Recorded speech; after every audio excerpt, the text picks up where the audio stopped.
আপনারা দেখছেন SR24x7 news. Maniktala অগ্নিশিখার ৬৭তম বর্ষপূর্তিতে শোলেন চৌধুরী ও সুকান্ত ভট্টাচার্যকে স্মরণ করে মঞ্চস্থ হল নাটক দাতারাম। তিলোত্তমার অন্যতম প্রাচীন সামাজিক ও সাংস্কৃতিক সংস্থা মানিকতলা অগ্নিশিখা তাদের পথ চলার ৬৭তম বর্ষপূর্তি উদযাপন করল এক বর্ণাঢ্য অনুষ্ঠানের মাধ্যমে। রামমোহন লাইব্রেরি হলে আয়োজিত এই সাংস্কৃতিক সন্ধ্যা বিশেষভাবে নিবেদিত হল সুর সম্রাট সলিল চৌধুরী এবং কালজয়ী কবি সুকান্ত ভট্টাচার্যের জন্ম শতবার্ষিকী শ্রদ্ধার্ঘ্যে। অনুষ্ঠানের মূল আকর্ষণ ছিল প্রখ্যাত নাট্য ব্যক্তিত্ব পঙ্কজ মুন্সি এবং বিশিষ্ট অভিনেত্রী তাপসী মুন্সির উপস্থিতি, যাদের সান্নিধ্যে অনুষ্ঠানটি আরও মহিমান্বিত করে তোলে। অনুষ্ঠানের শুরুতেই সংস্থার উপদেষ্টা মণ্ডলীর সদস্য ও সাধারণ সম্পাদকের মূল্যবান বক্তব্যের পর এক মনোজ্ঞ সাংস্কৃতিক আবহ তৈরি হয়।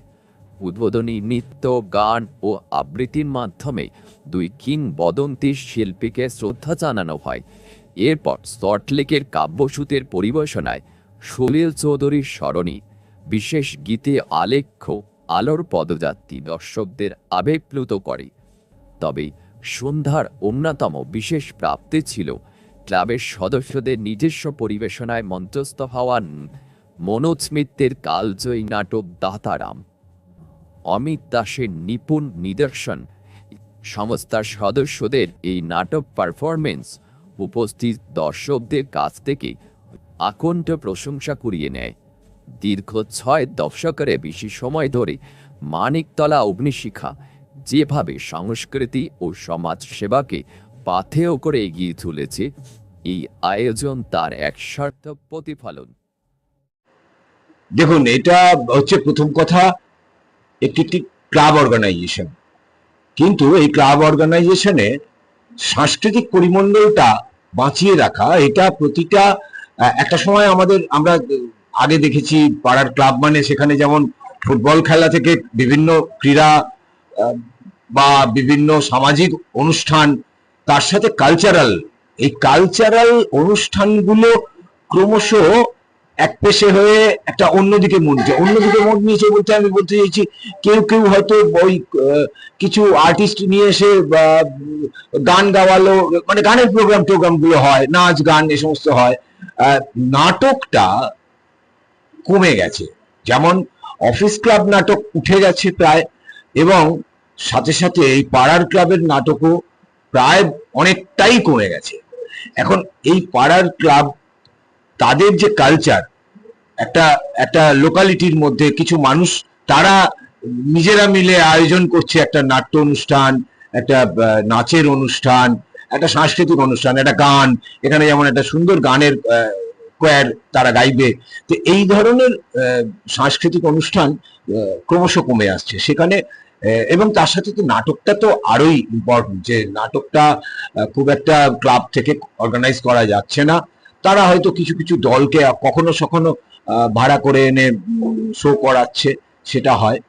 তো এই আমরা যারা গ্রুপ থিয়েটারের কথা বলি বা গ্রুপ থিয়েটার দেখি, প্যারালালি এই অ্যামেচার থিয়েটার, এইটাকেও যদি না লালন করা হয়, বিশেষ করে এই ধরনের ক্লাব সংগঠন বা বিভিন্ন সাংস্কৃতিক সংগঠন বা বিশেষ করে স্কুল লেভেল, কলেজ লেভেল, এই জায়গা থেকে অর্থাৎ সামাজিক জায়গা থেকে নাটকের চলটা, আমাদের হাতে মোবাইল এসে যাওয়াতে এখন রিলস আর এই ছোট ছোট ছবি নানা এর মধ্যেই মানুষ ডুবে থাকে।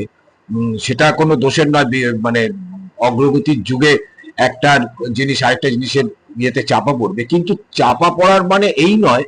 দেখুন, থিয়েটারটা তো লাইভ এক্সপিরিয়েন্স, এটা মধ্যে যারা পার্টিসিপেট করছে সবাই যেমন এখানে প্রফেশনাল অভিনেতা কেউ নেই। এখানে যারা পাড়া ঘরে থাকে তারা বছরে একটা দুটো অভিনয় অনেক সময় করতে চায়, ইচ্ছে প্রকাশ করে তাদের নিয়ে কাজটা করা। তো এই কাজটার মধ্যে একটা আলাদা আনন্দ আছে, এবং এইখানে আপনারা দেখতে পাবেন এখানে প্রচুর দর্শক আসেন এই ধরনের অনুষ্ঠানে। দর্শক অনেকে পায় না, কিন্তু এখানে আমাদের এই অগ্নিশিখা, মানিকতলা অগ্নিশিখা ক্লাবটি এত পুরনো একটি ক্লাব এবং তাদের এই সাংস্কৃতিক পরিমণ্ডল আবহাওয়াটা আছে, যেখানে এই যার জন্য আমাকে যখনই ডাকে আমি সেই সঙ্গে সঙ্গে এই ক্লাবের সঙ্গে ওতপ্রোতভাবে জড়িয়ে গেছি আজ বেশ কয়েক বছর ধরে। এরা প্রতি বছর নিয়ম করে বার্ষিক একটা অনুষ্ঠান, যে অনুষ্ঠানের মধ্যে এরকম সাংস্কৃতিক পরিমণ্ডলটা থাকে। এবারে ওনারা করছেন মনোজ মিত্রের একটি নাটক, মজার নাটক দন্তরঙ্গ। তো এখানে যারা অভিনয় করছে কেউ কেউ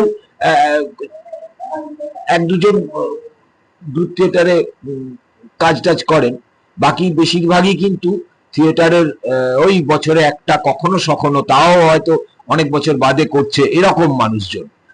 তাদের নিয়ে কাজ করতে গিয়ে বেশ একটা মজার ভালো অভিজ্ঞতা একটা এই আর কি।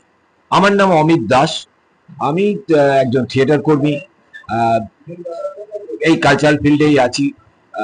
ছোট ছোট সিনেমা এই ধরনের কাজ নিয়ে কালচারাল কাজকর্ম করে থাকি। এটা নিয়ে বলবো, আমরা যখন ইয়াং ছিলাম তখন দেখতাম কাশী বিশ্বনাথ মঞ্চ, তারপরে রঙ্গনা, বিশ্বরূপা, এইসব হলে শুক্রবার, শনিবার, রবিবার লোকে থিয়েটার দেখার জন্য লোক ভিড় করত নানান রকম।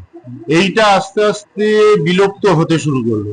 বিলুপ্ত হতে শুরু করতে করতে এইসব থিয়েটার হলগুলো টোটালি বন্ধ হয়ে মলের সৃষ্টি হয়ে গেল।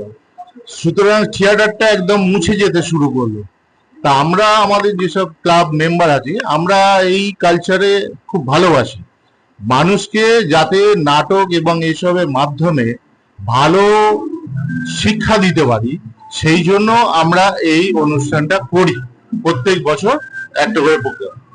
এই জন্য আমরা এবছর সুকান্ত ভট্টাচার্য এবং সলিল চৌধুরীর ওপর শতবর্ষ উপলক্ষে একটা সন্ধ্যার আয়োজন করেছি। এই আয়োজনে আমাদের পাড়া এবং আশপাশের লোক টোক প্রচুর আসেন এবং আমাদের হল প্যাকড আপ হয়ে যায়। প্রোগ্রামটা খুব সুন্দর হয়। আমরা চাই যাতে আগামী দিনে আমাদের দেখা দেখি আরো যেসব ক্লাব আছে তারা যেন এই ধরনের কালচারে অভিভুক্ত হয়। এই আমাদের হচ্ছে প্রেরণা।